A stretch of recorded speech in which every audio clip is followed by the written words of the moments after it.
Well, we're continuing heaven this morning. We've been dealing with some of the questions that you sent in to me. Some of the ones you've given me in the hallway. And some of the things that when I sent that sheet out, you ranked them to see what was the most important questions among this church about heaven. I want to remind you that this is a difficult topic because there's not a lot about heaven written. Most of what we know about heaven comes from history that's at some point became part of the church, or it becomes part of your tradition if you come from a different kind of background. It becomes part of your tradition, or your mom always told you this thing. And I'm not going to disappoint anyone as we talk through these weeks of questions about heaven, because, again, my only focus is that we look at God's Word. I'm looking at the Bible, that's all I care about. So I'm affecting some of your tradition from your different background that you come to. I'm sorry. Bring that tradition with some Bible verses and we'll talk about it. If I'm kind of affecting what your mom told you about heaven, that the streets are gold, and we really find out that maybe they're made out of platinum, which is even better, then you can deal with me on that kind of a thing. We can talk about it, but bring your verses and not just your tradition. Not just what your mom told you. Because everything we look at has got to be based in God's Word. So that's where we're going. So our question this morning, I'm going to see if I can work in two real quickly and see if we can get to the end. Will we know our Christian friends and loved ones in heaven, or will we all be just alike? Some kind of just drums of angels in heaven. So again, there's two different questions that I think we can kind of put together to make a little bit of sense out of it. So will we know each other? Will we be able to recognize each other by our facial expressions, or the way that we speak, or our mannerisms? Will we know each other by our names? Or when we get to heaven, our only focus is worshiping God, and we lose all of our own identity? That's where we're going. We'll see if we work through it this morning. And the great verse I need to remind you, no matter where we come out on any of this, heaven is going to be a great place. It's going to be nothing but exciting. Amen? It's going to be good. Revelation 21:4 says this, so I want you to say it with me. Here we go. He will wipe away every tear from their eyes. Death will no longer exist. Grief, crying, and pain will exist no longer, because the previous things have passed away. Have you ever looked back at pictures from high school? Have you ever done that? I try not to very often, as much as I can stay away from those. But have you ever looked back at your high school photos? Anybody? No? See a lot of faces. No, I don't. I don't do that kind of thing. Again, it's kind of funny. It's kind of embarrassing when you look back at it and say, how did I look like that? I thought I looked so much better. Again, if you're in high school right now, before what I'm saying, look at it in 20 years and you know where I am. Because right now I know you think you look great. This is as good as I can get. But 20 years from now, you're going to be looking and saying, how did I put that dress on? Or what did my makeup come from? Or my goodness, I can't believe that I wore those kind of jeans. This is where you're going to be. So when we look back at these pictures, it's amazing. Again, the clothing styles are different than they are. Now, if you happen to be looking back at a time where it's all of a sudden come back around, then you say, oh, those clothing styles look great. But for the most part, we say, oh my goodness, I can't believe I wore that, or did that, or said that, or whatever. Makeup styles, hairstyles. The hairstyles are always amazing. You can almost tell a certain generation by the hairstyles of their high school pictures. Again, it's just very, very telling on this thing. Usually we're either heavier or thinner. It depends on where you are. But usually we get a little bit thicker as we head down time. We always have fewer wrinkles. I guarantee you, we've got fewer wrinkles when we look back at those pictures. But could you recognize your friends if you saw them from high school? Could you do that? Again, if let's say you're a friend with a person who you guys are running around in our 50s now, and we saw some high school photos, could you say, oh, I know who that person is? Could you do that? It's kind of hard sometimes because we know people the way they are now. And we change a lot over time. Again, I just picked a few random pictures, but I want you to look at this first picture and see if you can recognize this person. Maybe a person you know, and it may not. Anybody know who that is? Anybody? I'm not good. The first is sometimes you can look around the room to see who's not looking at the picture, and that will help you determine who that person is. And sometimes you can hear a little grunt or a little bit of frustration out of it. Your ears may tell you more than the person. I'll let you work this person out, but this is one of our great leaders here in the church. Look at this next picture. Who would that person be? Well, you guys are good, but you already know where I'm going, so it doesn't make it harder for you to get the rest of it.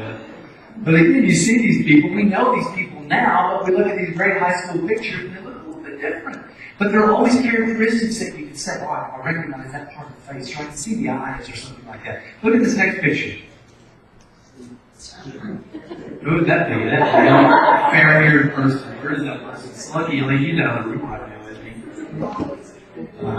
And so we got another person among our midst. Again, look, I didn't even recognize that person. I said, who is that when that picture came in? Who is that person? Let's go to the last one here. You recognize this person? That's right. Again, because these are people that you know very well, but it's difficult sometimes because we know them now. We don't know them the way they were back then. We all changed. It's heaven going to be like that, is it? Will we recognize our friends and family, or will it be kind of a distant, I think I see something in the face, that kind of thing. So let's see if we work through this. We're in 1 Corinthians this morning. And I want to remind you that it was written by Paul. We're going to give a little bit of context here. Written by Paul to the church of Corinth. And it was written around AD 56. And so I want to remind you that the theme of this book is the application of principles on an individual and a social level. The people at Corinth were having trouble applying their Christian life to their personal lives and to what it looks like, that how we live in society as a Christian. They thought everything should change now that we're a Christian. Well, no, we're still in the same world. We just have the influence of the good things that God's given us. And so this is what this whole book is about. We're in 1 Corinthians 12. And so I want you to open up there. And please stand with me as we honor God's word. We're in verses 7 to 19. Let's see if these verses halfway help us feel what we need to go. It says, if the whole body were an eye, where would the hearing be? If the whole body were an ear, where would the sense of smell be? But now God has placed each one of the parts in the body just as He wanted. And if it were the same part, where would the body be? Again, simple questions. Let's see if we can work through this one. Let's pray. Dear Lord, you remind me, and I thank you for this time. I thank you for these people, Lord. And I thank you that your word is powerful. And even 2,000 years later, can change our lives and make us better. And let us understand you in a better way. Thank you this morning, Lord, that we can understand a little bit about heaven by reading your word. Let's say this in your name. Amen. Please be seated.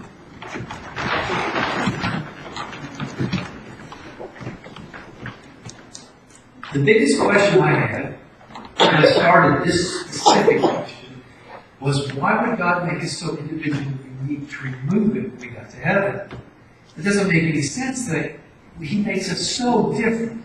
There's not another person like you anywhere in the world. We're all unique. Our hair color, if you look at hair color, it's divided into 7 major color groups. But within that, color is measured by the wavelength of angstroms. And there are an infinite amount of angstroms between these color groups.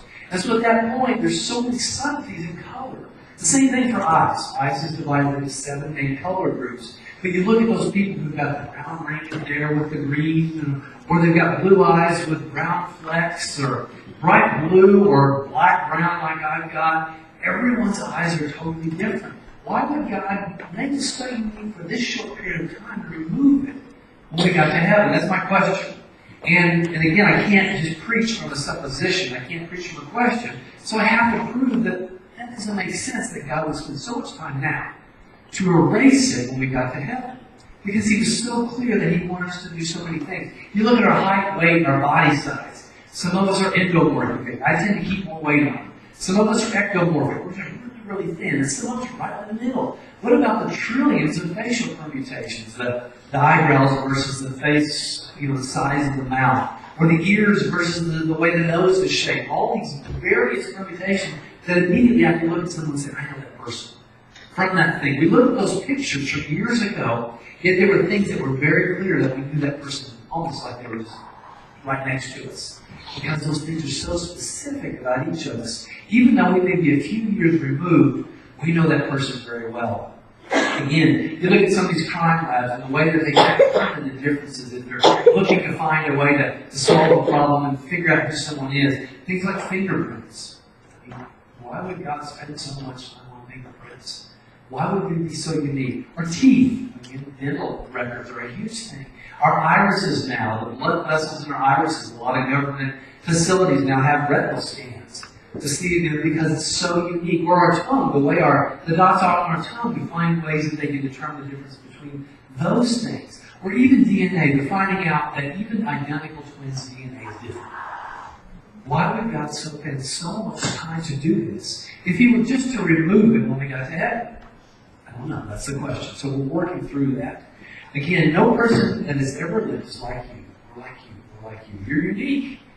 Again, will He take these differences away? Let's see if we can work through this. My first point this morning is pretty much the answer to the first question. We will not be alike in heaven. We won't. We won't be these just drone of, if you watch Star Trek, the Borg, all of us look alike, going out and fighting the world together, unified. We're not going to look like that. We're going to be very, very different in the way we look. We're going to keep all the characteristics that we have. Let's see if we can work through this. Go back to 17 to 19. If the whole body were an eye, where would the hearing be? If the whole body were an ear, where would the sense of smell be? But now God has placed each one of the parts in one body just as He wanted. And if they were all the same part, where would the body be? Again, Paul's speaking to a church about the necessity of unity when we're all so diverse. And that's what makes us strong. I would remind you, sometimes we have our little skirmishes, but what makes us strong is that we are so different. You're going to look at things differently than I would.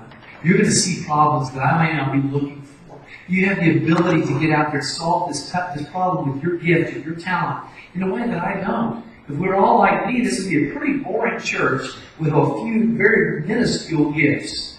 Other than that, we are all blessed because we come together to do great things in the name of God. Amen, anyone? That's a good thing. So diversity is a great thing. But because we're different, we have these talents and they make us stronger. They do grow us together if we use them right. We keep them under control. We keep them focused on the Lord. They can do mighty things for us. Again, the question here is, Paul says, if everyone were an eye, who would hear? If everyone were an ear, who would smell? Again, going back to this simple text. Again, God gave us these differences. This is the interesting thing here, is that God placed each person where He will. He may have made me a knee, but He made you an arm, or He made you the foot that we can help walk around with. God placed us where we are. He specifically designed us from the beginning to be the people we are. He made us be the gifted people we are with certain areas and certain talents. You may be the eyes, but you know what? This person over here is the one hearing the problem behind us. Getting us ready for the things that we don't know that are coming. Again, this verse makes it clear God made everyone unique, down to specifically placing us in the church to use the gifts that we have.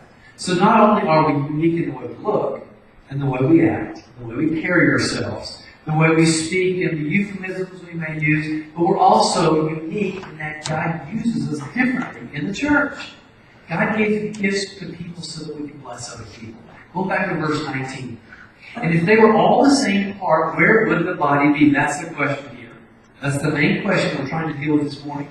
If we were the same, the body would be ineffective. And there's not a lot of walking around without a good knee. I mean, it just kind of hobbling around right now. I hurt my leg the other day on the motorcycle, and so, my knee's not helping. My foot's kind of sore.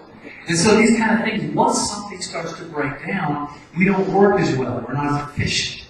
We can't do the things the way we're called to do it. So there is the real question here. God designed us differently so we can only be complete when we're together. The uniqueness makes us stronger. The uniqueness adds color. It kind of gives us, the difference is still in that mosaic of heaven. Again, when we get to heaven, we're going to retain some of these. Let me see if I can work through this here. We're going to retain some. Let's look back at Adam and Eve. Just kind of look back to those people. Genesis 1:27. So God created man in His own image. He created them in the image of God. He created them male and female. He made these people in the image of God. And He made them different from the beginning, male and female. They're not the same even from the beginning. I can guarantee that Eve did not look like Adam, just in the female form. I guarantee that she was probably a very beautiful lady, and he was as man as he could probably be, and they looked very different from the beginning. But they had different roles. So from the beginning, we see male and female. They had different personalities. They looked differently. They had varied responsibilities. You go to Genesis 2. Man will till the work of the ground, and we'll have difficult childbirth, and on and on and on, and the things that we're to do. Does that mean a woman can't till the ground as well? But we all have specific tasks we were given from the beginning to do these things that God chose us to do. Over and over again. We are different here on earth. And I believe we will be different in heaven. We're in the image of God, and therefore we're going to retain this same image when we get to heaven. I think there are going to be men and women in heaven. I think because God made us different here on earth, that we will be different in heaven. We will retain that part of us that makes us unique. Now again, the physical aspect of this is not really going to be the focus. It's not going to be what gives us the difference of us. But I believe that is part of who we are today. If you were to change me into a woman, please Lord, no, I don't be a pretty woman. If you were to change me into a woman, I'm not going to understand who I am anymore. Everything changes. And so at that point, I believe we keep and retain even the male or female part. Let's go on to another thing. We will also, I believe, have names in heaven. Look at John 10:3. The doorkeeper opens it for him. The sheep hears his voice. He calls his own sheep by name and he leads them out. This verse makes it clear that God will call man by name. I think we're going to keep our names, whether you like them or not. Whether your parents did a good job on you or not, I think we're going to keep those things when we get to heaven. Because it says the Lord calls his sheep by name. Now again, we can take that to mean that he calls them by the name of Christ. But I think it keeps us, we can also be understanding that we can be called by our own specific name. Because we're all unique. Again, we will not be assigned some identification number, but I think we're going to have our names. We're going to be very personal. Christ is going to deal with us personally. We're not just a group and a mass of people that will be worshiping. He will know each of us uniquely. And he will be remembering, as we've talked about, we know those memories of earth we'll be keeping. So at this point, we'll be keeping who we are as we get up there. Again, look at another story. After Jesus was resurrected, he came back to earth for a while. Remember that. He came back for a short time. Everyone knew it was Jesus. They didn't know him as God. He hadn't lost his uniqueness of his face or his name. He kept all that when he came back. He didn't lose his name because he'd gone to heaven. I don't think either will we. Again, I'm not 100% sure. I'm doing my best to kind of work through passages that really don't tell us about this problem. But I'm trying to ask enough questions of enough different passages to see if we can make sense of this specific problem. You remember the story of Mary seeing Jesus after the resurrection? She really didn't know who he was. She kind of saw him. And I think the issue there, she wasn't expecting to see him. You know, they all thought he was dead. So there's no reason to be looking for Jesus back on earth because he's dead. So when you see somebody who looks like him, you just move on. I think we've been there. If you've seen somebody, one of your friends who you thought was in another state way away, and all of a sudden you see him crossing by, and that can't be that person. No. But you find that it is. It's one of those kind of things that happen with her. And so if you look at John 20:16, Jesus said, Mary. Turning around, she said to him in Hebrew, Rabboni, which means teacher. She didn't know him initially from just looking at him. But again, I think she was looking for him. But I think what we can see here, his voice had changed. He still had the same mannerisms. He may have walked up to a certain way. Just the warmth of his voice. Or the way he spoke. He may have had a slight accent. I don't know. But she knew him immediately when he called her name. Maybe the warmth in the way that she was called. Maybe those kind of things came out. But Jesus didn't lose any of those things when he went to heaven and came back. Again, God made each of us unique. And again, my basic question is, why would he dismiss that when we went to heaven? How is it that we can know who we are if we don't know who we are in heaven? We can remember the events of earth. We've seen them. We worked through that passage fairly well. We can remember the things we did on earth. But now I'm sexless and I don't have a name. I really don't have a face anymore. But I know who I was on earth. The logic is hard for me to follow that. So the first question, again, I think we will not be alike in heaven. We'll be very different. The things that you are today will be carried across. Now again, those things that are difficult, if you're going through some deformity or you were born with a problem, those are going to be erased. But basically who you are, your characteristics, the way you carry yourself, your love for the Lord, the aspects that you have there, I think you can be retained. And I think you will be just as individual there as you are here.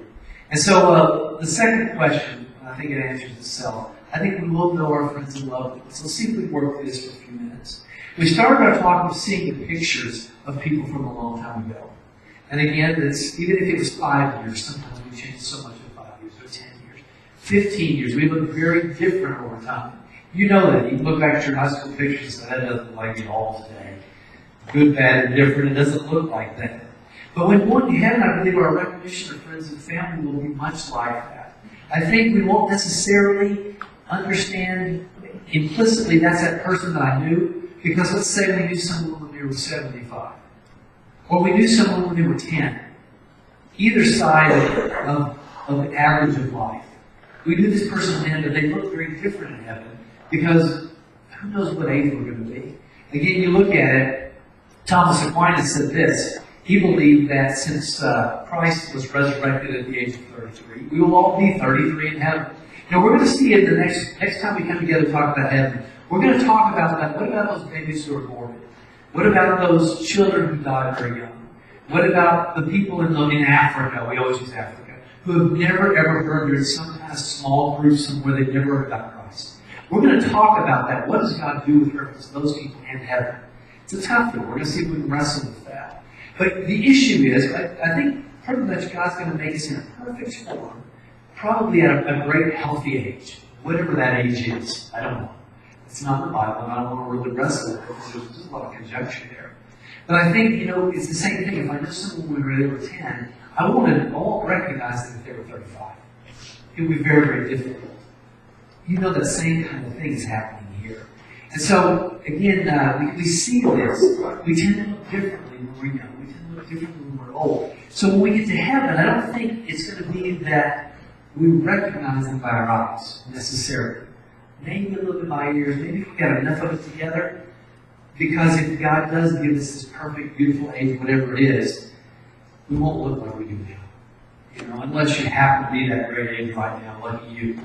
Again, there are many characteristics that are distinct to who we are. Jesus was recognized as the same Jewish rabbi teacher after his resurrection as before. He came back. He looked just like he did. He was recognized. But look at this example from the life of Abraham, talking about some of the things that they were going to retain. Genesis 25:7-8 says, this is the length of Abraham's life, 175 years. He took his last breath and died at a ripe old age, old and contented, and he was gathered to his people. What does that mean, gathered to his people? Again, we kind of have to give a little bit of Hebrew thought here. But I believe that really does mean, if you look back into Hebrew, in the context of an Old Testament thought, it means he was gathered to the people that are like him. And again, we can easily take this, and a lot of people will take this to mean that he was gathered to everyone who knew the Lord. But I believe it also means he was gathered to people like him. Jewish people like him. Abraham was a good Jew. Race is part of heaven, I believe. Again, if you've got some kind of ethnicity, I'm pretty much Scottish and Castilian Spanish. What a crazy combination that is. And so, essentially I'm big nothing. But if you have a lot of ethnicity in you, you come from a Native American group, and that's just really part of who you are, I believe you're going to retain it, because that's part of your individuality here. If you've got South American descent or Middle Eastern descent, I believe you're going to retain some of that, because that is part of who you are. But it will not be an issue in heaven. It will just add to the color of the beauty, and I think what that's going to do is draw us together. Because we'll be able to see that a great and mighty God can touch all of us, no matter where we are. No matter what part of the world we're in. No matter if we're in the darkest part of Africa, the most Muslim part of the Middle East, or here in boring old America. I think God can show that He can bring people together, even among our differences. All colors of the rainbow in heaven, worshiping Christ together. If that's not a good thing, I don't know what it is. I don't think we have to lose our individuality, because I think all it does is make us stronger. It shows God even greater than He is. Even greater than we can imagine Him to be. Because He can redeem all of the world, no matter what our background is. So you see that Abraham was called back to his people. I think Abraham was called back to his Jewish people. He would have gone back to see Sarah. He would have spent time with his family. Those kind of things that we're going to get to do. Again, Abraham was a Jew on earth. He was a Jew in heaven. The big question here, the big statement is, if you have a certain group of people you don't like, you need to get over it, because we're all going to be worshiping God in heaven together. Okay? So you're not going to start liking them now. Just pray for them. Again, right now it's easy for us to get angry with the Muslim world. It is. But we need to pray for those people as they crucify and kill Christians. We need to pray for them, that God will come to them and show them mightily who He is. And He can do that. There will be people of Middle Eastern descent in heaven. But there will be people of all races and all colors and all creeds and all types in heaven. What a blessing it's going to be. Another example of that we'll know our friends and loved ones comes from the Transfiguration. Again, you're going to hear these same stories over and over again. They're going to come up because there's only a few stories about heaven. Again, bringing up Moses and Elijah. Remember, Jesus went up to the mountain to celebrate and to spend time with God the Father. And quickly down, Moses and Elijah came down to spend time and to kind of encourage him and kind of root with the guys. And Peter, James, and John, they brought all talking about the good things coming. The one thing that's interesting about this is Peter, James, and John do them immediately. You ever ask that question? I don't see Jesus saying, okay, Peter, this is Moses, Peter, Elijah, John, Moses, John, Elijah, got to shake hands, get to know each other while I talk to the Father. You don't see any of that. They knew each other immediately. Again, if God were to remove who we are, and we don't know each other, then when we get to heaven, you would think that when Moses and Elijah came back, they wouldn't be recognizable. But this is truly just a miracle. God can do miraculous things, and He does. They didn't have pictures of Moses and Elijah. They didn't have old family and home photos of them or reels that they could watch a little bit and say, okay, this is who this person is. They didn't have the internet. They looked up an old picture of it. They knew who they were immediately. And they all conversed as if they were old friends. All talked and all got excited about this. And so it's a miracle. But I think we're going to know everyone in heaven the same way. Again, we will know Moses and Elijah just as Peter, James, and John did. I think we will know Peter, James, and John just as Moses and Elijah knew them, even though none of them had ever met before. And again, but I think it's more than our characteristics. I think it's more than our race, or our sex, or the way that we carry ourselves, or our speech patterns. I think we're going to know each other because it's just going to be in our spirit. We're going to be one big happy family at that point. We don't have to worry about our differences. There won't be needs for introductions. Again, we're not going to have Christ's omniscience. We won't know everything. But I think we will have the ability to know each other. I think He's going to give us that. Just as Moses and Elijah came down and everyone knew who they were. Peter, James, and John knew who they were. They were able to converse with them. I think we're going to have the same kind of relationship in heaven. So if there's some of you who don't know each other very well here, I think you're going to intimately know each other there. Again, enough that you can talk with each other, work with each other. Again, who knows? Paul wrote this. 1 Corinthians 13:12. For we now see distinctly as in a mirror, but then face to face. Now I know in part, but then I will know fully, as I am fully known. Again, he's speaking about when he goes to spend time and everything is completed. At some point we will know completely. Right now we kind of got just a little bit of a reflection of what everything looks like. But when we get to in heaven, I will know fully, and I will be fully known. It's the kind of thing. Again, you prove this. There's too many neat circumstances and stories in the Bible that help us get a little closer. Gives us some excitement. Again, my presupposition here is God is shown bigger by us retaining who we are. To see that we're all the colors of the universe out there, and we can all worship Christ because He gave His life for every one of us. Again, God's omniscient in heaven, and our knowledge will not be as exhaustive as His. Yet I think we're going to have identity. We'll understand who everyone is, including our names. I think it's going to be one of those things, I'll know your name. You'll know my name. We'll be up to college and we'll be friends. It'll be all for the greater good of celebrating as one big family. You know your people in your family. You know the relatives that you have. When we're in heaven, we're one big happy family celebrating around Christ. One last verse here. You've got to remember back at the church of Thessalonica. Paul comforted the believers at the church of Thessalonica by explaining that their dead Christian friends would one day be reunited with them. Again, they were really concerned. Their friends were being killed. They were being named. They were dying. They were going different ways. They were spreading out all over the world at that time. And they were concerned because they missed their friends. They wanted to see them again. They wanted to know that there is hope out there. Now, this is what Paul said. 1 Thessalonians 4. We do not want you to be uninformed, brothers, concerning those who are asleep. We have people who are asleep, who have died and gone on to be with the Lord. Again, so that you will not grieve like the rest. We shouldn't grieve. Who have no hope. Those who have no hope, it's a sad day. There's nothing worse than a funeral with a person where the family doesn't know the Lord, or there's a few people in the family that do know the Lord, but they know this person is like the devil. That's the worst kind of funeral. Because we can't offer them hope. It's really difficult to offer them hope. They won't be able to see this person They know that they won't be able to see this person again. And this is what Paul said to these people. And here's the verse. Since we believe that Jesus died and rose again, in the same way God will bring with him those who have fallen asleep through Jesus. Now the real question here, again, he'll bring those who have fallen asleep in Jesus. Paul's trying to encourage these people that they will see their friends and loved ones again. Now, if Jesus brings back faceless people that they don't know, is that an encouragement? He didn't bring back a whole bunch of angels. Good stuff. They're wanting to see their friends and loved ones. And God brings back these faceless, kind of robot-looking people who don't know who they are. Here they are, Jesus. Here they are. Here's your friends. Is that an encouragement? No. I think the encouragement is that they will know these people because these people will still be these people. They get to look forward to it. What comfort is it in Thessalonica if Jesus brings back people they don't know?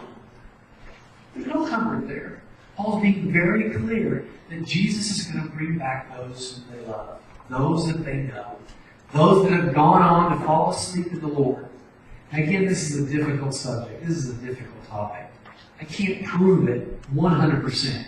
I would love for the Bible to have that appendix with all the questions and Jesus said yes or no. That would be great. I would sure those short questions. But I think it's easy enough to see and to ask questions of a great God. A God is mighty, showing greater if He can bring us together who we are, rather than wiping us clean when we get to heaven. He'll remove all of our sin. We'll be blessed. It'll be a great time. But He's not going to wipe away who we are, who we were on earth. Again, we will know those in heaven, including our friends and families. I think we will. I think it's something to look forward to. I think it's something that you can get excited about. If you're missing someone, you will see that person again. Just as Paul reminded the church at Thessalonica, you will see your friends again. Jesus is going to bring them back. It's going to be great. You're looking forward to it. It's going to be a good time. So if you're missing someone, there's someone you haven't seen in a very long time, look forward to it because God is going to bless you. And that it's going to be a rejoicing celebration of coming back together.